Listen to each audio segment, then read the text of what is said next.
What's up and welcome to My Point of View. I am your fat and opinionated host, and gas prices have been through the roof lately. I filled my tank up the other day and it cost me 3 times as much as it used to cost me just a year or two ago. Inflation is at an all-time high. Everything, no matter what it is, literally everything, costs more money now. Things are becoming just absolutely too expensive, but not just that. We are on the verge of a major food shortage. Farmers all around the world are being forced by their governments to no longer tend to their crops because of climate change. And right here in America, major food processing plants, major food warehouses are just magically burning to the ground. Meanwhile, our government continues to change the definition of words in order to make themselves look better. We are in a recession, but you want to know what Americans are worried about today? Do you want to know what Americans are in an uproar about right now? Racist Sesame Street characters. Never mind the fact that some Americans can't even afford to drive their kids to and from school anymore. Never mind the fact that in grocery stores all around America, the shelves are looking barer than ever. The biggest issue Americans face today is Big Bird. Now, I would never sit here before you all today and act as if racism doesn't exist. But to act as if racism is still one of the biggest issues that Americans face today is doing a huge disservice to everyone who fought so hard to get us to where we're at right now. I mean, don't get me wrong. As long as humans exist, hateful, bigoted people will exist. But if racism was as prevalent as they want you to believe, you wouldn't have to look so hard to find it. You wouldn't have to reach so far as to act as if Bert and Ernie are undercover Klan members who came up with a diabolical plan to ignore minorities at Sesame Street parades. I mean, just saying that out loud sounds so ridiculous. And that's why I ignored this story at first, because it was so ridiculous. But here we are, weeks after this story weeks after this story broke, and it's still one of the biggest stories in America. And new parents continue to step forward claiming that their kids have been victimized by a racist, evil Oscar the Grouch. And it definitely shines a huge light on where we're at in today's society, because other people in the crowd at these parades have already showed other angles. We've seen that these characters were hugging and high-fiving minority children as well. There's no huge plot here to be hateful to little kids. It's just absolutely ridiculous. But honestly, this story shines a perfect light on where we're at in today's society, especially right here in America. Here in America, it is now cool to be a victim. Victims are rewarded. Therefore, everyone is going out of their way to try to be a victim of something. Because with victimhood comes clout, money, supporters, followers, you name it. It's like we have incentivized being a victim. I'm not saying like victims should go hide in a corner somewhere, but usually we used to think of being a victim as a bad thing. Like no one wanted to be a victim of something. But now everyone has to be a victim of something because they know that that gives them some sort of weird credibility in today's world when it obviously shouldn't. Now, I've been to Disney World. I've been to various parades. I've been places where you have mascots running around, and I've been ignored as well. The funny thing is, if you watch these videos, there's kids on the other side of the street that no one is paying attention to. No one's high-fiving those kids. And the way the parades work, you see that big float that is driving down the street? It's not going to stop so your kid can get a high five. You have to keep the show rolling.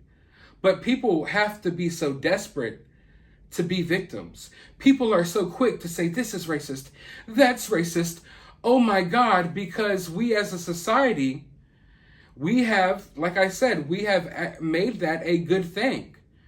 We have incentivized that. And if you think I'm wrong by saying that we have incentivized victimhood, just look at the fact that these families are now suing Sesame Street and this little parade and performance group for millions upon millions of dollars. Someone just filed a $25 million lawsuit yesterday because of this.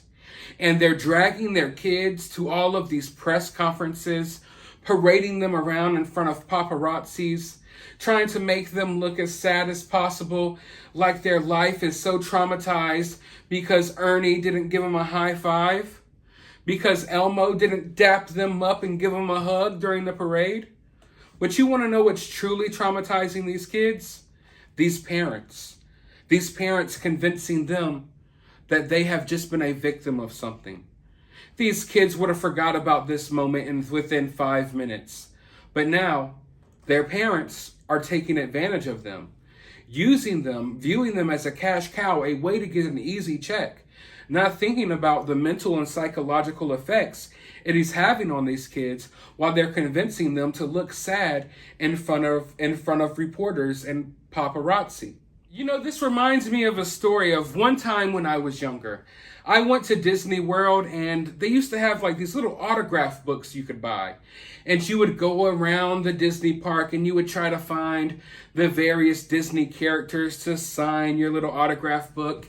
I remember I got Goofy to sign, Minnie Mouse, but often some of the characters would walk right past. And especially during the parades that would go down Disney's main street, a lot of those characters couldn't stop and talk to every single kid lining up the path. And you just knew as a child, hey, maybe I might get a high five, maybe I won't. You never made a big deal about something like that. In fact, I don't think parents back then were looking to make a big deal out of that either, because the victim mentality wasn't as prominent back then as it is now.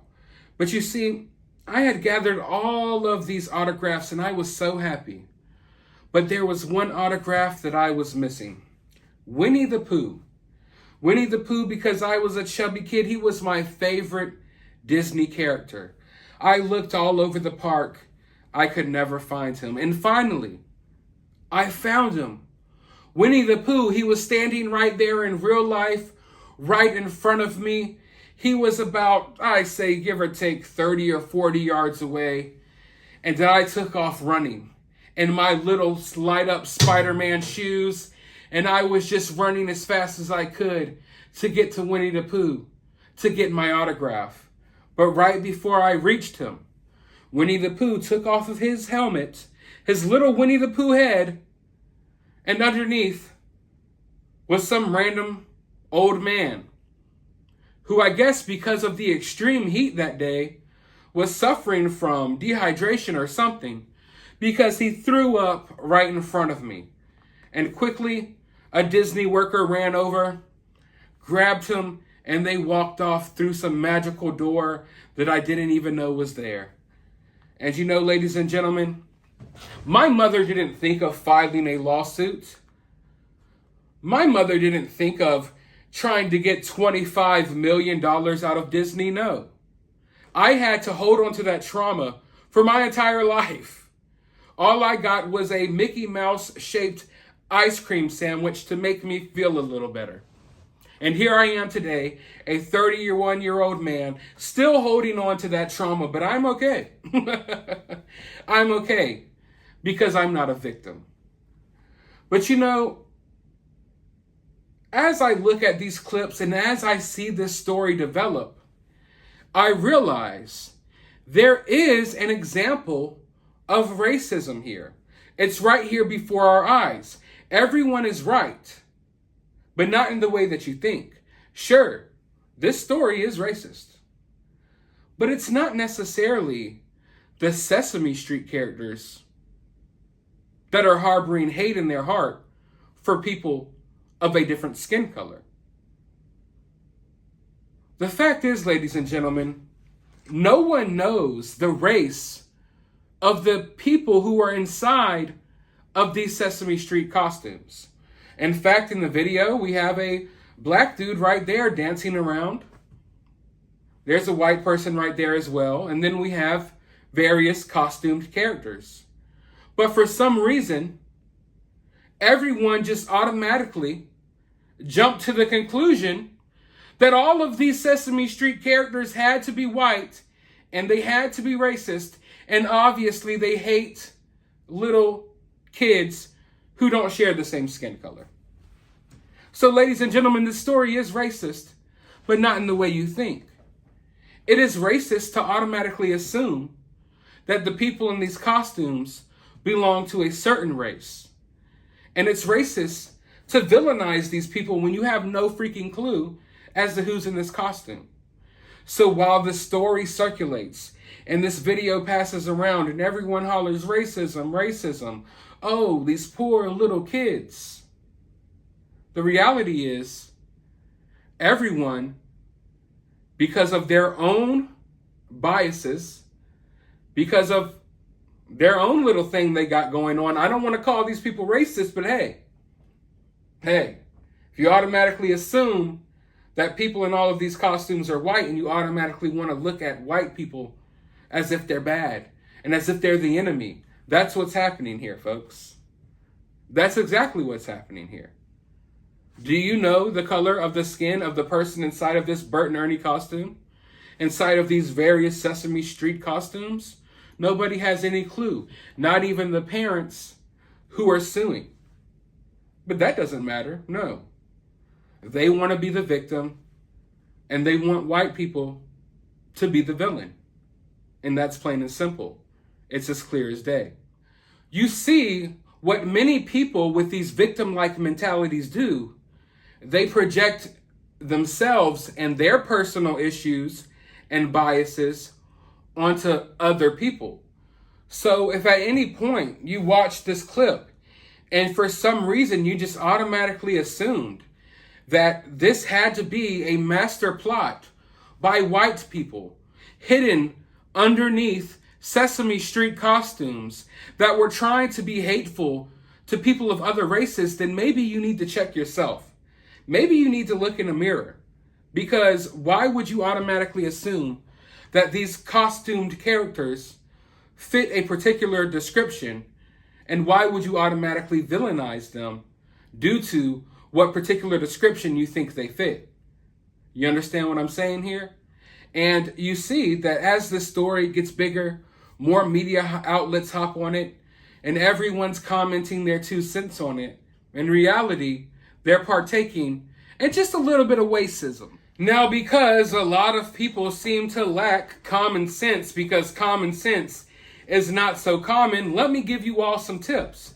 If you take your kids to one of these parades, maybe try not crossing over that line, because once your kid crosses over that little yellow line in the road, that means they are now in danger of getting hit by random floats and other people as they parade by. Also, quick tip, do not ask Bert and Ernie and random people who are walking around doing jumping jacks in big costumes that they could hardly see and move in to hold your child, and don't assume that they can see everything that is going on around them. You have a very limited view when you're in one of these costumes. You know what I mean?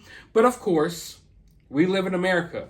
We live around a bunch of people who cannot wait to be a victim of something. So instead of just assuming anything else, the first conclusion people come up to with everything is, it's gotta be racism. It's those racists.